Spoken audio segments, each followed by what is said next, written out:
Hey, well, good afternoon and welcome to Fundraising Bidness Talk. This is episode 12. I'm Patrick Cyber, lead auctioneer and owner of G Events, LLC, an event management company based in Beaverton, Oregon, producing golf and fundraising auctions throughout the United States. So it's great to have you here today. A couple of reminders. Love to hear where you're tuning in from today. So if you chime in, feel free to put a note in the comment section, and we'll be able to see that and hopefully be able to answer your question right here on the air. At worst case, just say hi and tell us where you're from today. It would be fantastic. And I'm going to dive right in and introduce my guest today. She is a client with our good friends at Sherwood High School Athletic Booster Club. She's the auction coordinator. She also is a ESL teacher teaching grades K through 5. Please welcome Amy Moore. Amy, what's going on?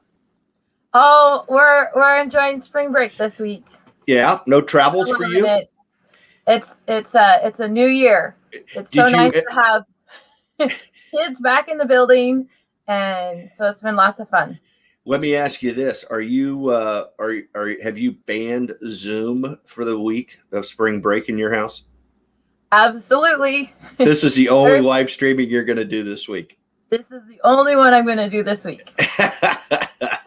Well, my congratulations and appreciation. I know it's as we've talked over the last year or so, it's been an incredible journey for you as a teacher, but also as an auction coordinator, and you've done just fabulous. And it's just been. I really admire your energy and ability to put it all together. So thanks for everything that you do for the kids of Sherwood and your family. Let's talk about your event.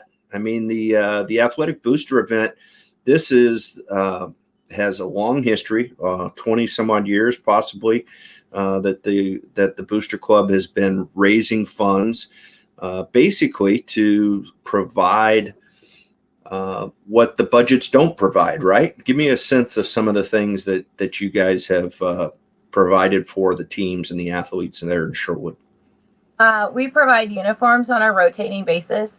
For the coaches will determine if they need new varsity uniforms, and they'll move the JV ones, the varsity ones down, and we'll get them new uniforms. So we help, if we can, pay for all of it.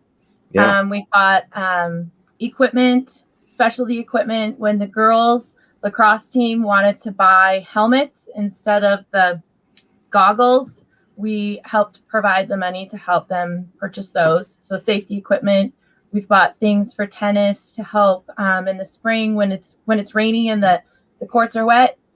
We bought the squeegees, squeegee the courts off so they're safe when they're playing and practicing.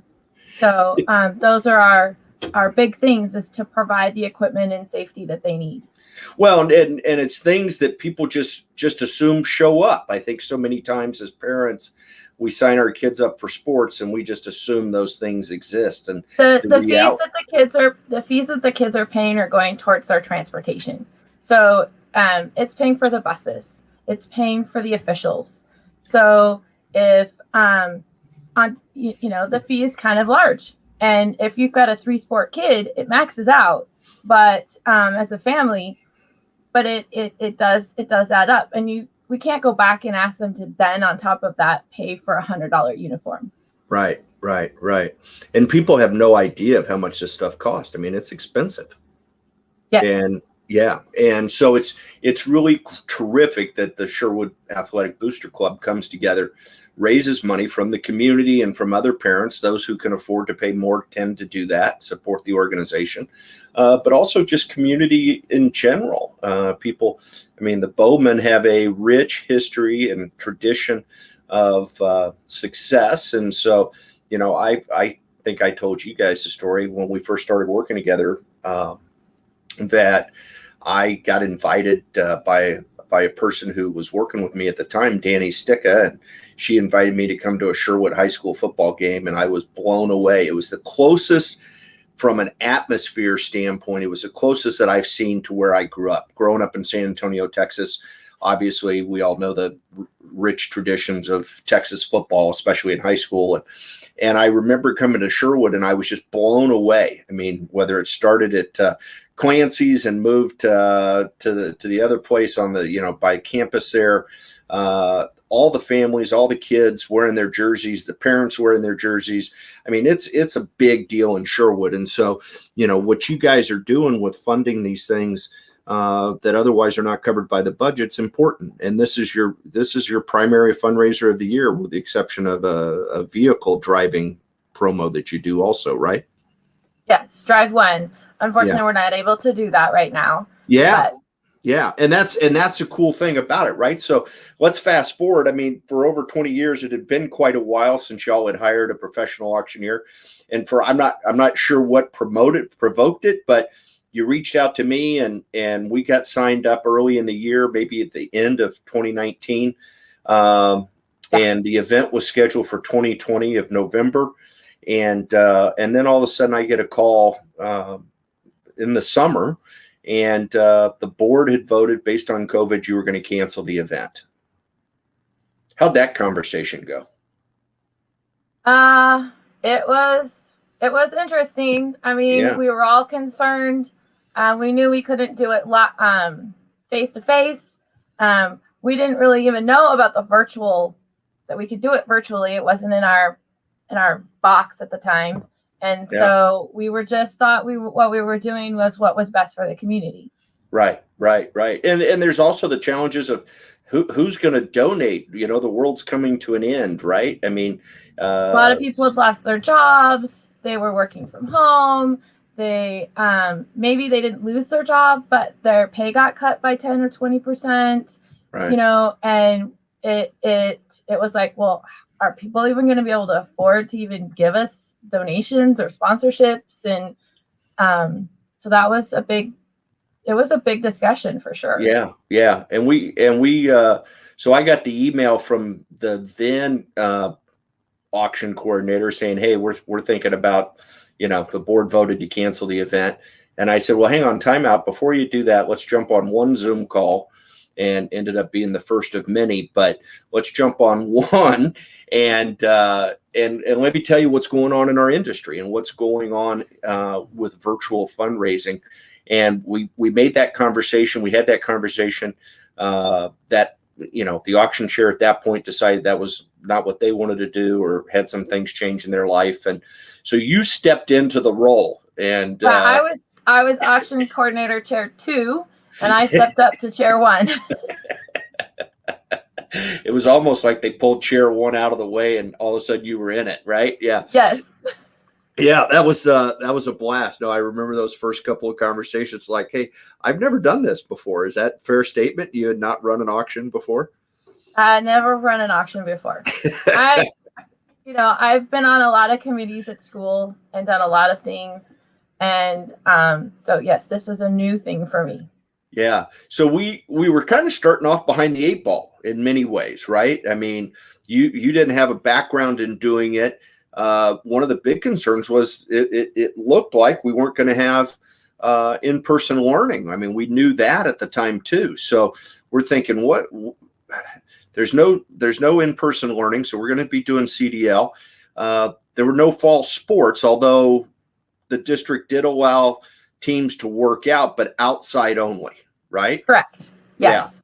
Yeah. And then from an event standpoint, we had a challenge with, we lacked a lot of historical data, right? And one of the things that stuck out to me and is key to success in these events is we didn't have any bidder history. I mean, we didn't have emails to the people who had with an event that had been around for 20 years. You would have expected that we would have, here are the 500 people that have supported us over the last 20 years, right? But we didn't have that. No, we didn't have any of that, and I don't know where it went. Yeah, and but really, Amy, that's kind of a common thing. I can't tell you how many times I hear that, and we're going to talk about one of the solutions for that here in a few minutes. But yeah, I mean, that was a big challenge, and we didn't know we didn't really have a history of selling sponsorships or having success selling sponsorships. So, a lot of times when you're looking at these events, you're thinking that sponsorship is kind of your foundation. And we didn't have that either, correct? Correct. Yeah. So fast forward, we did okay. We did really okay. Yeah. It turned out to be terrific, actually. There was a lot of things, and the committee, Josh and Christy and Amy, the other Amy, and everybody that dove in. I was impressed with how everybody came together and, kind of kept an open mind, because as I say, we were putting on the wings at 30,000 feet on our airplane, right? I mean, it was. Yes, for sure. It was definitely kind of entertaining. So let's talk about some of the results. I mean, we started out with an aggressive marketing campaign because we needed to create and identify those bidders and who could support our event. And we ran into Frank Suro. Frank actually reached out to us, correct? He did. And he was awesome. He came to us and he said, I want to help you guys. My daughters play sports. I'm into doing this. What do you think? And I was like, yes. Yeah. And for those who to explain what Frank did, Frank had a background in video editing and video production. He has a company, Suro Media Production, and Frank put together some really eye-catching sizzle reels, for lack of a better term, using a program called After Effects. Very, very current, very up-to-date, really fantastic stuff. And we were able to leverage those on social media to help get the word out. Yes. No, he was great. We got in pictures and photos, videos, and he put them together. He put stuff together leading up to.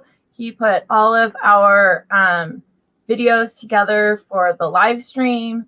He did a fabulous job. Yeah. No, Frank was definitely key to the success of the event, and it was great as a volunteer, right?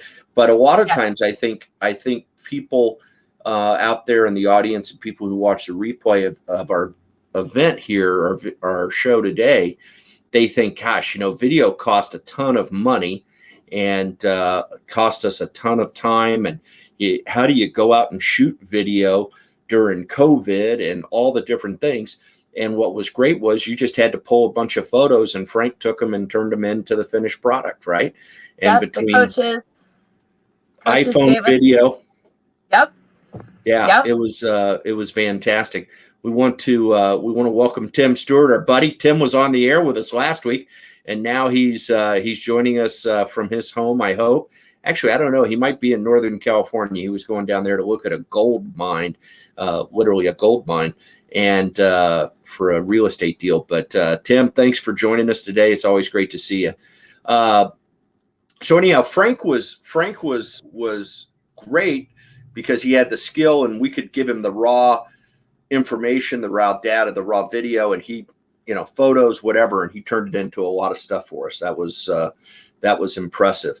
And then, utilize it. We didn't really have much of a following on Facebook when we started, right? And so now all of a sudden, we got creative, and folks started cross-posting. We got the committee to share.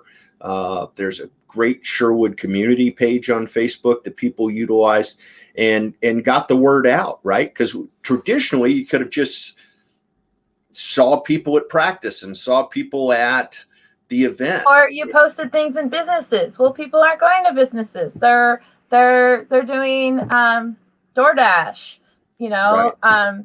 They're not going to, they're not able to. We are now in limited capacity, but it was very limiting. Yeah. No, it was definitely different. And then the other thing I think was key and took a lot of pressure off was we recreated, quite honestly, probably developed a sponsorship plan for the event. Tell me how that impacted you. we built a sponsorship grid based on different price points, and then we offered different things at each price point. And we had two big ones, our overall sponsor, and then we created a special package for someone else who came in and wanted something big, and we made them our technology sponsor. So they helped to pay for our live stream event. Yeah. Yeah. So, I mean, basically, we had covered all the cost before we actually did the event. We did. Yeah. It was awesome. It was awesome. And that took a lot of pressure off, right? Because we kind of felt like at that point, anything we do is going to be gravy, right? And it's going to help us go directly to the kids, as opposed to, the gathering event where we've got to guarantee a number of meals and we're trying to sell, $50, $75 tickets. And there's a lot of risk there, and there's no profit in those things. Right. And in this environment, using the sponsorships, we were able to cover our hard cost of the event. And so big shout out to our friends at Sinistraro Family Orthodontics and Wilson Orthodontics. We love orthodonture in Sherwood, don't we? And they both of them, both Dr. Seth and Dr. Wilson have been incredibly supportive of the community, and they were welcome and terrific sponsors. And even our friends at Bow Wow did great, right? I mean, helping us with sponsorship. So that was huge. And then the other thing we talked a lot about going into the event. We talked about how do we were sensitive to, we didn't have this database of people, and we were trying to build that. And one of the things we needed to do was get our event identified and unique in the community. And I had made the comment, I had been kind of playing around researching some ideas with auctioneers around the country, and really trying to identify the correlation between the online bidding world that existed in what I call the retail auction industry, which would be, antiques and collectibles, personal property, even automobiles, to livestock, to real estate. Those folks have been doing online auctions for 25 years, right? And so I figured they had some best practices that we should probably be applying to our new benefit and fundraising world, because we were out of that traditional gathering event environment anymore. We were now closer to their model. And so I came to you guys with an idea, and I remember our conversation, everybody kind of looked at me like, really? But the concept was, I was concerned that by last fall, it seemed like my Facebook feed was filled up with, about every other feed was a fundraiser out there, right? And it was, tell me, come join my kid's fundraiser, or come support my, my family's, favorite charity, or whatever it was. And I thought, how do we differentiate? How do we get people to, draw some attention, right? And then I was looking at the other side of the business, and I said, wow, this might work. Came to you guys. I said, hey, why don't we start everything at $10? And people kind of looked at us like, really? Why would we do such a thing? Right? What was your response? First. I came to you first, because. And then I must have asked everyone that I could before we went to the meeting and said, what do you think about this? And the more I talked about it, the more I was like, yeah, I want to do this. So then I convinced myself that I was going to convince the committee, and we ended up doing that. It was teamwork, right? And it was fabulous, because I think it really separated the promotion of your event and your auction from others that were being promoted via social media, because we didn't have that database of people that we could go back to. And so we were really relying on social media, and people who watch my show regularly or have watched them know that I'm always preaching, you got to take care of those who have taken care of you in the past first. That's your priority. And then the world of virtual allows you to expand your bandwidth but don't forget those who have supported you in the past. And the reality is we didn't know who those people were. So we were really relying on that power of social media. Is that a fair statement? Correct. Yes, that's a very fair statement. Yeah. Yeah. And at the end of the day, we did better, didn't we? Yes, we did. And it was fun because the first few days people were like, I think, really jazzed about the fact that the things, like, there was a Yeti cooler for $10. There was there were various getaways that started at a very low amount. And it just it built a lot of steam in those first few days. People were bidding and yeah, we had a slump, but then when it got back to close to that day, we had a lot more people register and starting to bid again. So it was fun. And what's exciting to me is that, I did run some numbers, and we averaged right around 80% of fair market value across the board, right? Yeah. In our industry, we talk about an average silent auction. Now, this is before COVID. This is pre-COVID. This is what they teach us in our benefit auction specialist classes. But they would say, an average silent auction does about 50%. And a really good one does about 70%. So for us to be online and to do 80% was pretty remarkable. And what I was also ultra concerned about, because we had used sponsorships to underwrite one of our travel packages in particular. So we allowed it to start way low, but it still went as high as it would have gone had we done it in person. Yes, it did. Yeah. No, that was incredible, and it was great fun. So, at the end of the day, it's fair to say we increased the net revenue to the organization. Yes, we did. Absolutely. And what was more exciting to me, and I think this was really one of the goals of the starting price strategy, was that we were going to increase our donor base. In other words, we wanted to increase our registered bidders. And for our audience, this was a group that previously, my notes tell me, Amy, that you guys fed about 109 people at the gathering event the year before. Yes, we did. Yeah. And so, in the business, we talk about 109 attendees. If they're all coupled up, that's really, let's say, 55 to 60 bidders at the most. And we registered 167 bidders for your event. So, and by the way, we've got all their emails. I know. And their phone numbers.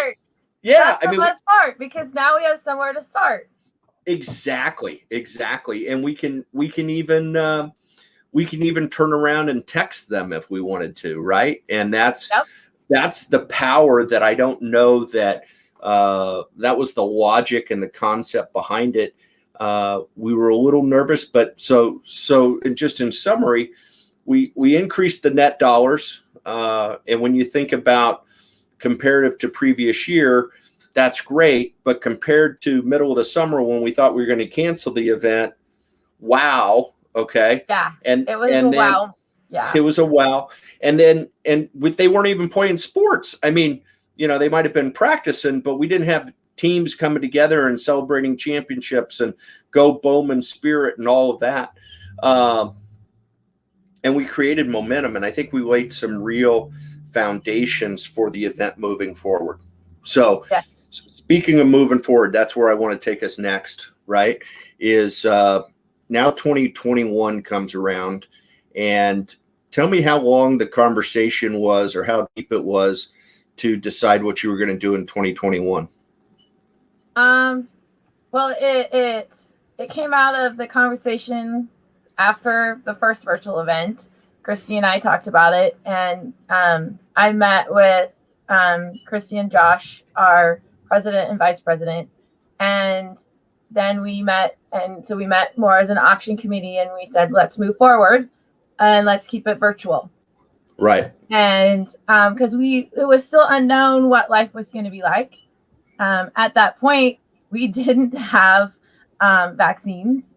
We were still in the thick of, we haven't even hit the really bad time. And so when everything was locked down, and it was just, let's move forward. Let's do virtual. Yeah, It was because we could always grow the event, right? So right. The best part is virtual doesn't get canceled. Okay, I mean, No, I can it do doesn't. virtual. I can do virtual from right here. I mean, right here at home. You could be at home. You could be my MC. I've shared in the past where I did an event sitting right here, and my MC was in Colorado, and the producer was in Southeast Portland in her parents' garage, and we raised a ridiculous amount of, into the six figures. And that's the, for nonprofits, regardless of their cause, I think that that's one of the primary things folks have to be thinking about is that, things just don't, we can definitely start with virtual, and we know that's going to happen. Hey, I've got to say hello, Steve Youngman, all the way down in Texas, turning in today. Steve, thanks for joining us. Steve and I actually went to high school together at Douglas MacArthur, so I'm dating myself a little bit there. And but yeah, thanks for tuning in, Steve. It was great to exchange text earlier today. And also one of our past guests. It's past guest day. They're all tuning in. Our good buddy and auctioneer down in Southern California, Darren Dees. Wishing me a happy birthday. Thanks, Darren. I appreciate it. It is my birthday. I did make another tour around the sun. The odds are always growing that I may not, but I did. And so thanks for tuning in today, Darren. Folks, feel free if you've got a question, if you're hearing something that that Amy and I are talking about, you've got an auction question, something about the way we did things, or want to understand something more, feel free to type it in the comments. And I'll throw it up there and we'll give it an answer, give our best guess, best chance to fill you in on how to make your event successful. So we're moving forward virtual in 2021. Now, one of the things that you did, and we're going to talk a little bit about it, because I talk about the 18 virtual events that I've done so far, and I moved all but 2 off of weekends. Okay. And we already had a date for you guys.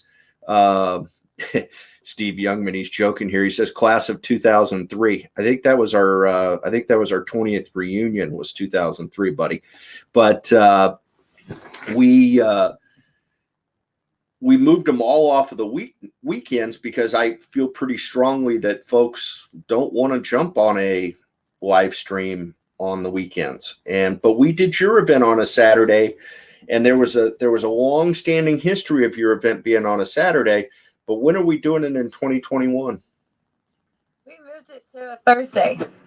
Yeah, so we're moving to a Thursday, and that will be that'll be terrific, because you also told me you've already compared it to all the sports schedules. Yes, we have. So we asked our athletic director, Randy Ramp, what are the schedules, the playoff schedules, because that is playoffs at that point. And right. Our previous year, in 2019, we had on that night when we were face to face, we had OSU, U of O, the Timbers, possibly, I can't remember, probably not. But then we also had local football teams playing in playoffs. We had the soccer team and the volleyball team playing all on that same day. So that pulled a lot of our live people that were going to come live to dinner that night could no longer come. And I just felt like after talking to you that that's what we needed to do, was take it off the weekend so that we could do it midweek. It's not very long. It's only an hour. And I just felt like it would work. And right. So I had to push pretty hard. But I think people came around and said, we can make this work as long as it didn't fall on a night that had the possibility of one of our teams going to the playoffs. Right. Because we all know that the Bowmen are always in the playoffs. This is a school that prides Their pride is deep and rich in burgundy colors, and the Bowmen are always doing fantastic things. And I think a lot of it has to do with the support they get from the athletic boosters and the parents, and just the community. Yeah, the community in general. And this event was a wonderful reason. And when we talk about midweek, we talk about last year. I mean, one of the things that scared me to death about Tuesday of event week was that the Pac-12 announced that they were going to go ahead and play football.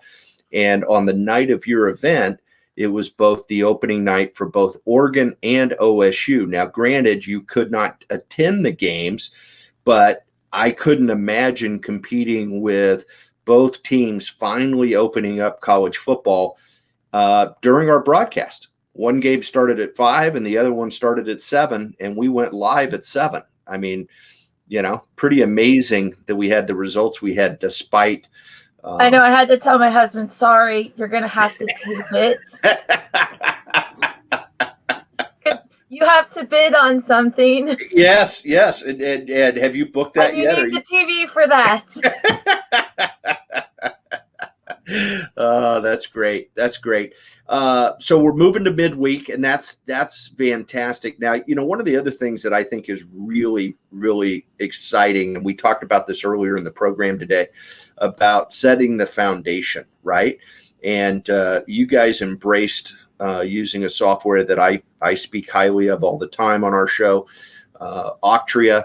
And we've already got the Octria website up and rolling. And I wanted to share that real quick with the audience, because I think it's a great example of what should be done in these types of events. And let's take a look. So there we go. This is the site. Your auction site's already up, Amy, correct? Yes, it is. And my favorite part of this page is right here. The countdown. the countdown to auction week, right? I mean, yes. That's part of the new virtual world, is that we're going to do online bidding for a week. We're not going to do, it's not a one Saturday night event, right? And so we talk about auction week, and but I just laugh at the fact that the countdown still says we're 217 days away from auction week, right? That's kind of fun. But what's cool here is that we've set this up to do a couple of different things this time, right? And yes. So number one, we saw some power in our sponsorship efforts last time. And so right now, right here on the website, you can become a sponsor. And isn't that cool, right? It's very cool. And here is all the sponsorships already laid out. My favorite part on this page is that we've already got a couple of sellouts. We do. Yeah. And those are our good friends, the orthodontic doctors in Sherwood, right? Our friends at Sinistraro and Wilson Orthodontics. I need to update. We're going to put their logos right here, aren't we, Amy? But that's the beauty of this environment. What the logic behind it, folks, is really powerful, because we've got the website up, and this is a central space that everybody on the committee and everybody in the community can direct people, and everything they need to know about the event, even 6-7 months out in advance, is right there ready for them to make an action. And one of the things that's cool is that you already sent out and contacted your sponsors from last year, and 3 of them have already committed for an event that's still 7-8 months away. Yes, they have. And we get to use that and now to promote that for those 6 or 7 months. Right. And so their value is only going to grow, right? I mean, yes. The value in their sponsorship is going to grow dramatically. The other thing that I think is powerful on this site is that we've set up a procurement page. And here's an opportunity for folks who want to donate an item, right? But this is also doesn't mean that you just post the website and everybody's going to reach out to you and they're going to donate. But what we're trying to accomplish here is that the committee can direct potential donors to when they go and ask them, hey, if you're in a position to make a gift, if you want to donate this or whatever, here's where you go to fill it out, or they can fill it out for them. But we're going to have all the data in one place. And we're also going to cut down on the duplication of data entry. Right, Amy? I mean, yeah. Because before we had this beautiful Excel spreadsheet that went on forever, and it was just time consuming. And now we just put it into this, and we can download the Excel spreadsheet instead of having to, you can't upload, you can download. So it just makes it cleaner. Well, and what'll be really cool is that it will send you an email, right, when somebody fills this out, and it's not automatically in your auction just because they filled this out. You still have the approval process. So you, as the auction coordinator or whoever you designate on your team, whether it's Christy, whoever, to say, yeah, we want this in our auction. And now it's already entered into the auction database. It's not, you don't have to repeat that process. So we're no longer having a spreadsheet and then converting that information and retyping it in. I can't tell you how many committees over the years that have, it's just exhausting to hear them complain about all the things that they have to do to re-enter and multiple entries of that data. The other nice thing is I haven't found, when you use this procurement form, Amy, one of the nice things about it is that folks, they don't misspell their name, right? Yes. Because they typed it in, right? So, right. We all know the fear of data entry is as soon as we type it in once, that's the way it's going to be everywhere. And when you have that donor type in their information, they usually spell their name correctly, and that's incredibly powerful and also appreciated. One other thing that we added here too is that we started right away with our donate window, so folks can make a donation if they want. Yep. And I think that will be a nice situation, because as we reach out to folks and encourage them to support Sherwood Athletic Boosters with whether they donate an item, whether they become a sponsor, or if they just want to make a cash donation, we have the vehicle in place to take advantage. Because in sales, we all know as soon as someone says yes, take the order, right? And so many times in these fundraising events, we're not set up to do that yet. And this is going to really allow us to be able to make those decisions and make those things happen right away. So it's incredible. So now the other thing we have moving forward is we're playing sports again. So I mean, the sky's the limit. The sky's the limit. I know, and we just heard word that the things changed again, and the kids actually got to be, if they wanted to go to the game this Friday, you have to be put in a lottery, and 250 of our high school students will be able to attend the game this Friday. So it's pretty exciting. Yeah, it's fantastic. And so we'll be talking about at the committee level is how do we leverage this return to sports, right? Because a year ago we were talking about why is anybody going to donate to us when their kids can't even play, right? And we focused on, our messaging was, we realize they're not playing today, but we know moving forward, budgets aren't going to get any looser, that the budgets are going to get tighter. And we want to be in a position to support these kids when they do return to the fields and the courts. And we want to be able to provide those services to them and that equipment and supplies that they need to the coaches and whatnot. So you guys are in a great position to do that, correct? We are. We are in a solid position to continue to help and support our players and athletes. Yeah, and so go Bowman, right? Definitely go Bowman. Yeah, and it's exciting because I'm involved with a couple other Bowman events here in the next few weeks, and so or Sherwood events in general. We've got our band boosters coming up here in a few weeks. They're doing some great things. And then Sherwood Police Foundation is a organization that's near and dear to my heart. and I'm looking forward to helping them make the conversion to the virtual world. And I refer to Amy and her team regularly as role models in getting it done and making a difference in their community. So is there, let me see, someone, Katie, thank you for chiming in. Katie says, Greater Giving offers this feature electronic donor form too. Works great, uploads directly into the auction software, no trying to read someone's handwriting. Exactly, Katie. That's exactly the whole point, is avoid trying to read someone's handwriting or trafficking emails or trafficking any of those things.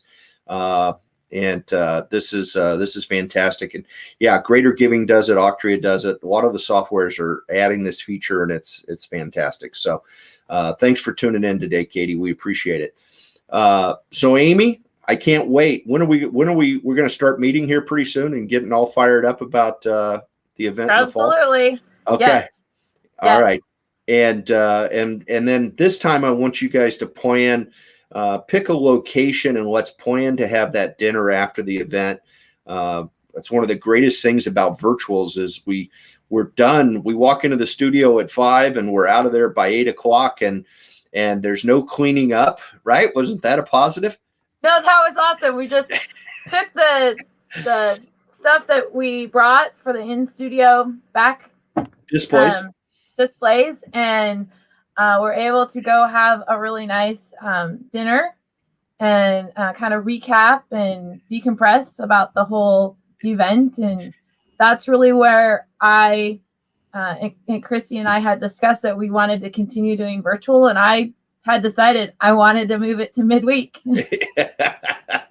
Because we want to do this on a school night. Yeah. No, this is yeah, but I'd still be home and in bed by 10. So absolutely. That's a school night. And if you think about it, the old format, you got to the auction venue at 9 o'clock in the morning and started putting up all the silent auction packages and displaying all that stuff. And then you were racing home to shower and put on your nice clothes for the event that night. And half the time we didn't make it home, and whatever it was. And then somebody was disappointed they got a vegetarian meal when they ordered steak, or, opposite, the other way around. But regardless, it was this new format is incredibly successful, and it's incredibly streamlined, and what a great way to do things and make a difference in your community. And, in the future, I think we'll continue to stream. We'll just add an audience as society and the event as it makes more sense for the event.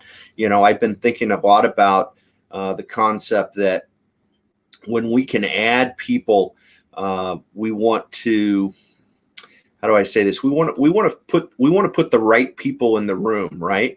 We want to put those people who are our givers. We don't need just seat fillers. And I think that's something that we're going to see more of, and we're going to have more success with, is be selective as we do add an audience back to these events, is, create a VIP experience for our biggest supporters. And that will help,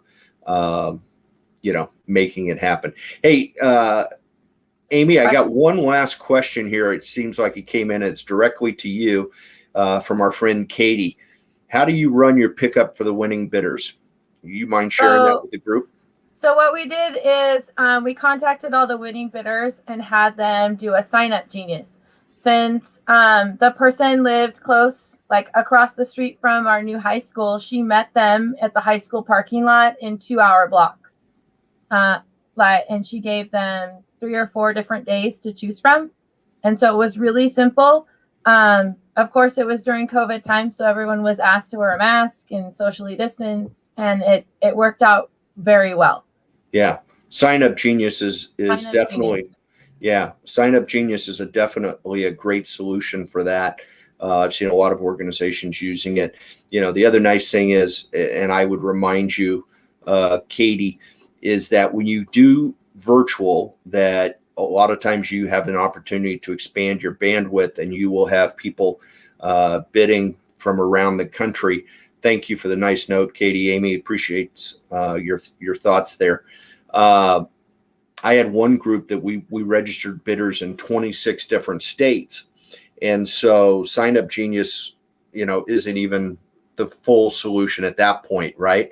And so, we encourage folks to definitely put in their registration information that if shipping is required, that will be billed to the buyer, so that folks know that, hey, if I, we have pickups available, but if you are not able to pick up and we do need to ship, then you will be charged for that, because you don't want to be surprised.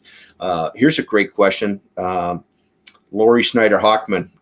Lori is one of my favorite people in the world down in Boca Raton, Florida.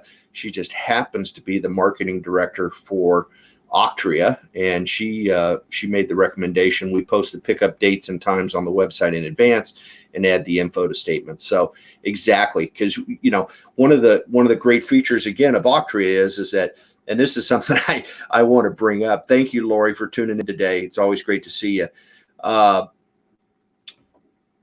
Were you amazed at how easy checkout was in the virtual environment? Oh my gosh. So, okay.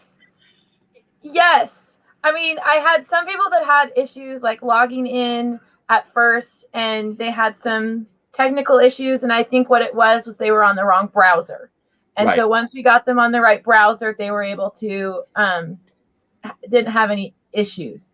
But the year previous, when we were checking everybody out on iPads, they kept disconnecting from the internet. It took us over an hour. Right. It was over, and people were getting upset, and they just wanted to take their items. And it's like, no, wait, you need to pay first. And then we didn't have the right credit cards, and it just, this was slick. It was so nice. Well, one of the features that I love of Octria, and most of the soft auction softwares do this. I don't dive into them as much.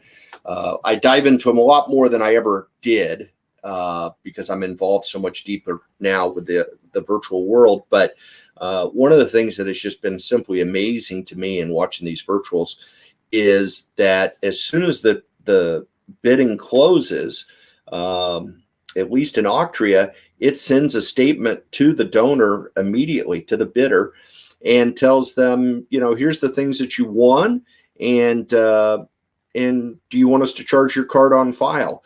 And I am shocked at how many people pay immediately. Just immediately.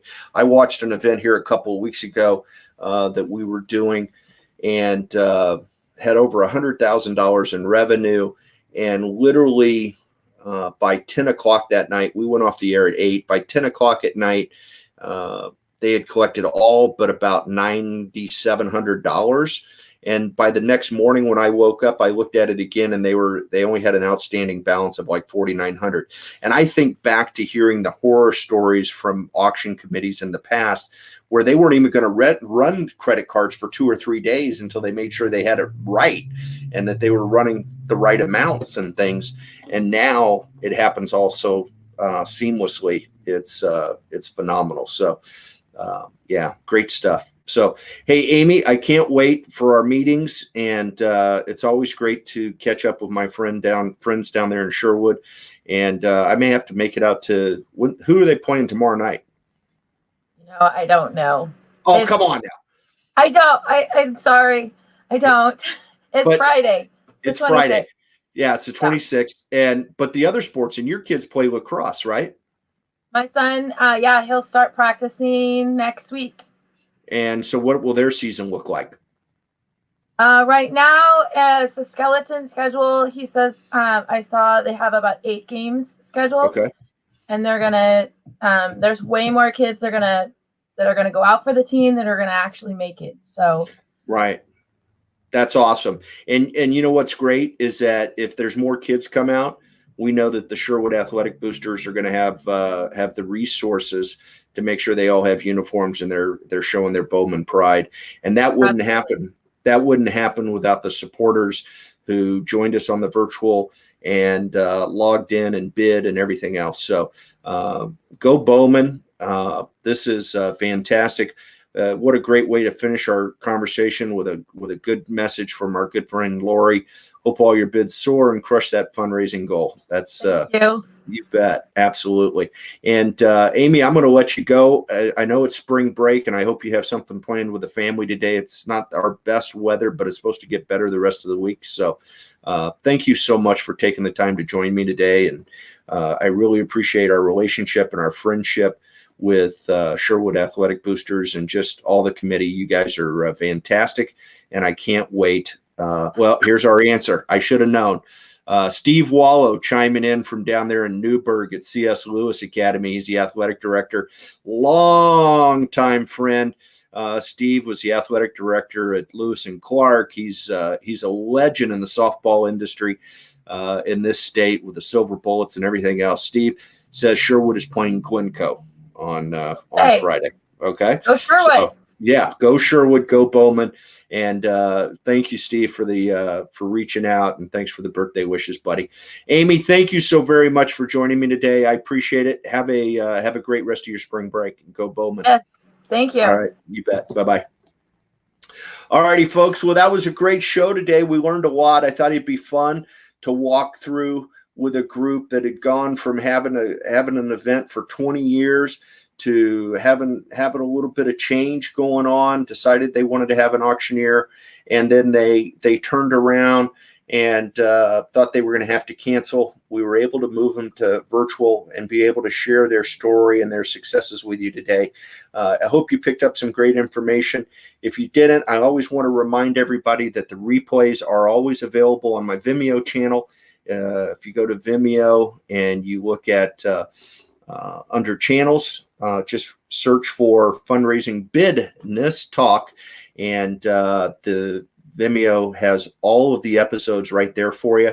And remind you, always tune in. It was great to have so many people joining us today and asking questions and whatnot. Thank you so much. But we're always on Wednesdays at noon Pacific Standard Time. It's great to see everybody. And I just want to remind you, it does not matter where you start bidding. It's all about where you finish. Bid high and bid often. Have a great day. I'm going to go celebrate my birthday. You guys have a lot of fun, and thank you so much for joining us today.